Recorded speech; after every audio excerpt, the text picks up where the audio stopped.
Hello बच्चों, आज की वीडियो में हम लोग क्वाड्रिलेटरल्स की जो भी प्रॉपर्टीज़ एंड डेफिनेशंस की बात करने जा रहे हैं वह सीबीएसई बोर्ड के नए लेटेस्ट सिलेबस के अनुसार होगा, जो इस बार 26-27 में चेंज हुआ है।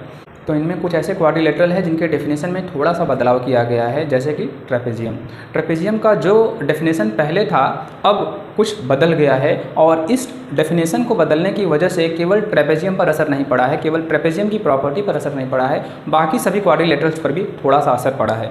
जनरली ट्रेपेजियम के दो प्रकार के डेफिनेशन होते हैं, एक्सक्लूसिव डेफिनेशन और इंक्लूसिव डेफिनेशन। तो ज़्यादातर बच्चे जो काइट और ट्रेपेजियम का डेफिनेशन जानते हैं वह एक्सक्लूसिव डेफिनेशन होता है।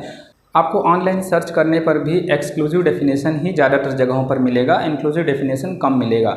यहाँ पर आप जो चार्ट देख रहे हैं वह एक्सक्लूसिव डेफिनेशन के अकॉर्डिंग है, जो जनरली ज़्यादातर बच्चों को पता होता है, और आप जो दूसरा चार्ट यहाँ पर देख रहे हैं वह ट्रेपेजियम के इंक्लूसिव डेफिनेशन के अनुसार है। तो दोनों ही चार्ट में आप यहाँ पर देख सकते हैं किस तरह से जो ये फैमिली ट्री है क्वाड्रिलेटरल्स का, ये दोनों में बदलाव हुआ है। आपको एक इम्पॉर्टेंट बात बता दूं कि जो ट्रेपेजियम का दो डेफिनेशन यूज़ हो रहा है, उन दोनों ही डेफिनेशन का अपना अलग अलग इम्पॉर्टेंस है।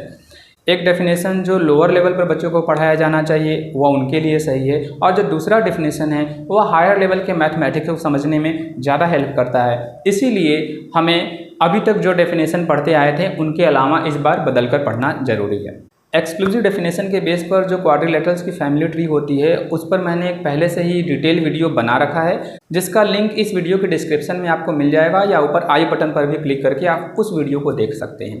तो पहले उस वीडियो को अगर आप देख लेते हैं तो इस वीडियो का आप ज़्यादा फायदा उठा पाएंगे। तो आइए शुरू करते हैं properties of quadrilaterals according to inclusive definitions. तो सबसे पहले हम देखेंगे ट्रेपेजियम का इंक्लूसिव डेफिनेशन क्या होता है, उसके बाद हम देखेंगे कि यह डेफिनेशन किस तरह से इस पूरे चार्ट को प्रभावित करता है, यानी कि पूरा का पूरा जो फैमिली ट्री है वह चेंज हो जाता है। यहाँ पर इंक्लूसिव डेफिनेशन ऑफ ट्रेपेजियम कहता है a quadrilateral with at least one pair of opposite parallel sides is called a trapezium, यानी कि ऐसा क्वाड्रिलेटरल जिसका कम से कम एक pair of opposite sides parallel मिल जाएगा उसको हम ट्रेपेजियम कहेंगे। ध्यान रखें, कम से कम एक पेयर ऑफ अपोजिट साइड्स। कम से कम का मतलब क्या होता है?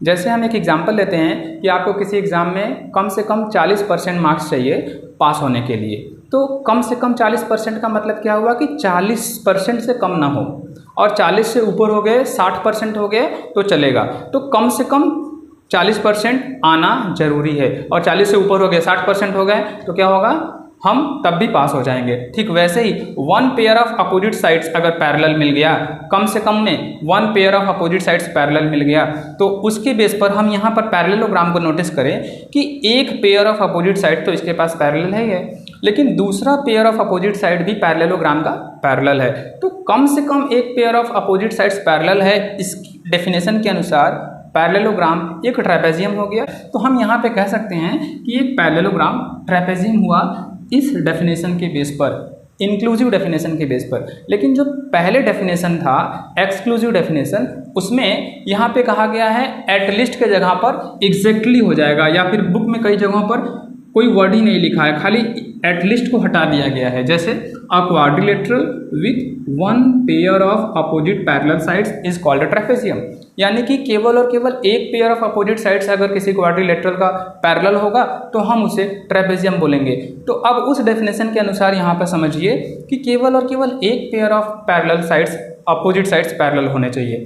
तो यहाँ पर उस डेफिनेशन के अनुसार एक pair of opposite sides parallel होने चाहिए, इसके पास दोनों pair of opposite sides parallel हैं।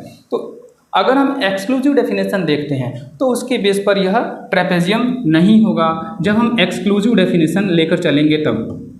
और जब हम इंक्लूसिव डेफिनेशन लेकर चलेंगे तो उसके अनुसार यह एक ट्रेपेजियम हो जाएगा। तो इसका मतलब यह हुआ कि ट्रेपेजियम की इंक्लूसिव डेफिनेशन के बेस पर जितने भी पैरेललोग्राम होंगे वह ट्रेपेजियम जरूर होंगे, क्योंकि उनके पास at least one pair of opposite sides parallel है, यानी कि दो pair of opposite sides parallel हैं। तो अब देखिए कि अगर ट्रेपेजियम को कैटेगराइज करें तो हम पहले से ही जानते थे कि एक उसका कैटेगरी होता है आइसोसेलेस ट्रेपेजियम का। आइसोसेलेस ट्रेपेजियम में क्या होता है, जो नॉन पैरेलल साइड्स होते हैं वह इक्वल हो जाते हैं। तो एक तो कैटेगरी पहले से ही था, लेकिन जब पैरेललोग्राम भी इसमें आ गया तो हम कह सकते हैं कि ट्रेपेजियम दो टाइप के हो गए, एक आइसोसेलेस ट्रेपेजियम, एक होता है पैरेललोग्राम। अगर हम और आगे बढ़ें तो पैरेललोग्राम की दो कैटेगरी होते हैं, रोम्बस एंड रेक्टेंगल। और फिर इन रेक्टेंगल एंड रोम्बस दोनों की क्वालिटी स्क्वायर फॉलो करता है, तो इसलिए ये तीनों ही पैरेललोग्राम होंगे। तो कुल मिला के हम कहेंगे कि यह ट्रेपेजियम के कैटेगरी के अंदर है, यानी कि ये सभी जो क्वाड्रिलेटरल्स के नेम यहाँ पर दिख रहे हैं वो सभी क्या हैं, ट्रेपेजियम है। इस नए डेफिनेशन के बेस पर, इंक्लूसिव डेफिनेशन ऑफ ट्रेपेजियम के बेस पर इतने बदलाव हो गए, जो आप पुराने चार्ट में देखें तो उससे काफ़ी अंतर होगा, आपको दिखेगा यहाँ पर। अभी एक चीज़ बची रह गई है, वह ये काइट का डेफिनेशन। अब काइट का डेफिनेशन क्या होता है? काइट के डेफिनेशन की बात करें तो इसमें कोई बदलाव नहीं हुआ है, लेकिन जनरली बच्चों के मन में जो काइट का डेफिनेशन होता है वह यह मानते हैं कि यह जो पेयर ऑफ इक्वल साइड्स हैं दोनों, इनमें यह दोनों अनइक्वल होते हैं। ये कॉमन सा कन्फ्यूज़न होता है ज़्यादातर बच्चों में कि यह दोनों अनइक्वल होते हैं, जबकि डेफिनेशन क्या कह रहा है उसे देखते हैं। अ quadrilateral with two distinct pair of adjacent equal sides, मतलब कि एक ऐसा क्वाड्रिलेटरल जिसमें दो डिस्टिंक्ट पेयर होते हैं जो एडजेसेंट होते हैं और इक्वल होते हैं।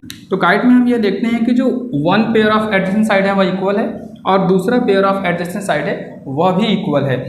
और डिस्टिंक्ट का मतलब यहाँ पर क्या होता है कि कोई भी जो पेयर में कोई भी साइड हो वह आपस में कॉमन ना हो, तो उसको भी फॉलो कर रहा है। तो यह तो काइट हुआ, लेकिन हम क्या समझ लेते हैं कि यह दोनों आपस में अनइक्वल होने चाहिए। देखने में काइट तो तभी लगेगा जब यह दोनों अनइक्वल होंगे। तो यह एक छोटा सा कन्फ्यूज़न हमारे मन में या ज़्यादातर बच्चों के मन में बैठ जाता है। लेकिन अगर हम ध्यान से देखें तो इस डेफिनेशन को रोम्बस भी फॉलो करता है। आइए देखते हैं।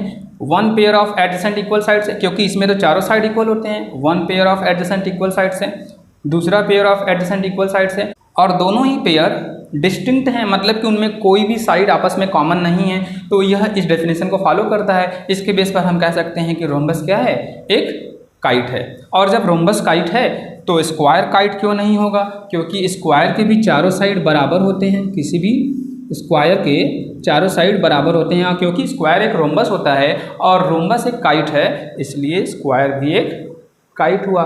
तो इसकी बेस पर जो हमारा चार्ट यहाँ पे बनता है, ध्यान से देखिए, यहाँ पर काइट रोम्बस से रिलेशन रखता है और रोम्बस स्क्वायर से रिलेशन रखता है। तो इस चार्ट में ऊपर से नीचे की तरफ आप जाएंगे तो ये देखिएगा कि एक, अगर हम किसी राजा की बात करें कि वह राजा है और उसके दो पुत्र हुए, दोनों में शासन बट गया, और उसके बाद इनके पुत्र हुए और उसके बाद इनके पुत्र, तो स्क्वायर क्या हुआ, सबसे छोटा होता है। तो यह अपने पिता को फॉलो करेगा। ध्यान से समझिएगा, अगर स्क्वायर अपने पिता को फॉलो करेगा, फॉलो करने का मतलब उनके गुण इसमें आ जाएंगे। अपने पिता से गुण यह ले लिया, गुण माने उनकी प्रॉपर्टी इसके पास आ जाएगी। तो इसीलिए रोम्बस की सारी प्रॉपर्टी स्क्वायर के पास है।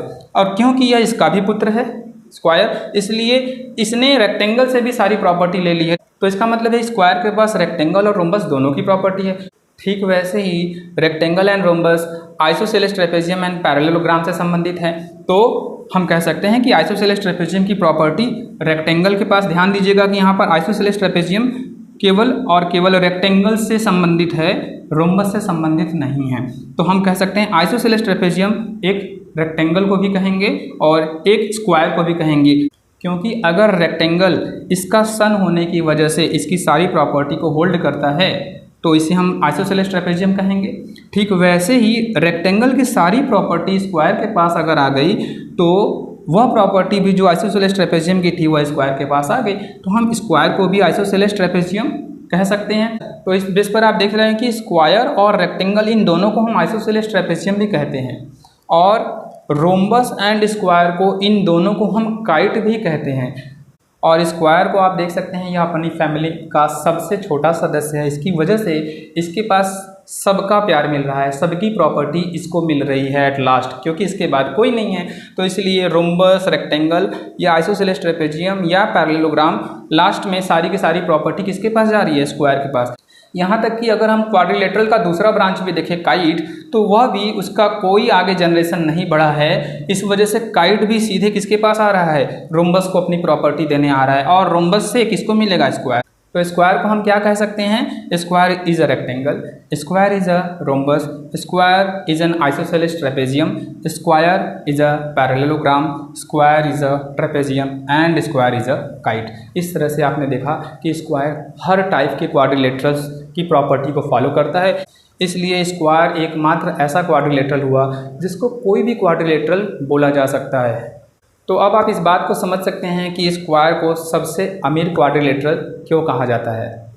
इस टॉपिक से रिलेटेड आपके मन में कोई डाउट होगा तो कमेंट सेक्शन में ज़रूर पूछिएगा, और यह वीडियो अगर हेल्पफुल लगे तो इसे लाइक करिएगा, चैनल को सब्सक्राइब करिए, क्योंकि इसी तरह की वीडियोज़ मैं इस चैनल पर लाता रहता हूँ। हम नेक्स्ट वीडियो में फिर मिलेंगे किसी दूसरे टॉपिक के साथ, तब तक के लिए जय हिंद।